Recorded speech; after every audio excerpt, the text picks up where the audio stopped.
Olá, neste vídeo eu quero estar mostrando para vocês como fazer a interpretação das informações altimétricas das cartas elaboradas pelo IBGE e DSG. E elas seguem como padrão para outras pessoas ou entidades que queiram elaborar cartas topográficas também. O primeiro passo é verificar qual que é a coloração que essas informações estão. Elas estão na cor sépia, né? E também ela possui toda uma característica na hora de você confeccionar a informação. Nós podemos ter pontos cotados e curvas de nível. Lembrando que as curvas de nível, elas nunca vão se cruzar, que elas vão dar informações de altitude, né? E tem outras propriedades também. E na hora de estar confeccionando essas curvas de nível, o IBGE também seguiu um padrão dependendo da escala do mapa que você está olhando. Então, no caso, na carta topográfica 1/100.000, nós temos um padrão para a equidistância das curvas. E aonde eu vejo essa informação? Na parte inferior central, logo abaixo da escala. Então, na carta topográfica 1/100.000, a equidistância das curvas de nível é 50 metros. Né? No caso, se for uma carta 1/50.000, a equidistância já é de 20 metros. Ok?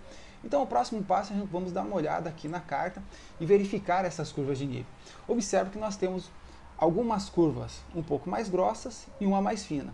Essas mais grossas, ela possui a informação da altitude. Por exemplo, nesse caso aqui, ó, esta curva possui altitude de 1.600 metros. Então, esta curva nós chamamos de curva mestra, que vai ajudar a guiar e a orientar as demais, que nós chamamos de curva intermediária, que não possui as informações de altitude.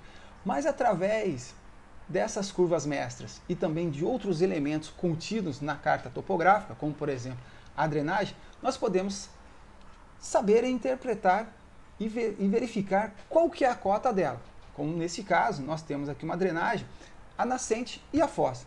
Então nós sabemos que a nascente está localizada na parte mais alta e a foz na parte mais baixa. Então, se eu tenho aqui esta curva de nível mestra com altitude de 1.600 metros, a próxima aqui, em direção à drenagem, só pode ser 1.580 metros.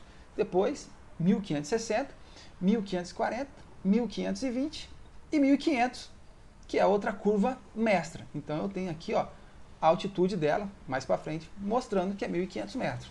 No outro caso, nós temos também aqui, ó, um ponto cotado, 1.571.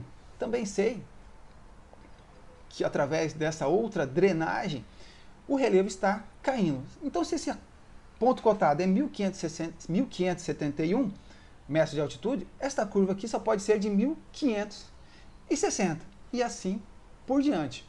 Né? Então, eu já consigo extrair algumas informações com base nisso. Mas esta carta possui bastante curva de nível que facilita. Nós vamos dar uma olhada, então, na carta 1/50.000, onde eu não tenho tanta curva de nível assim. Como é que eu vejo ou identifico a altitude destas curvas? O primeiro passo é identificar uma curva mestra. Opa, localizei já aqui, ó, uma curva mestra, que é de 750 metros de altitude.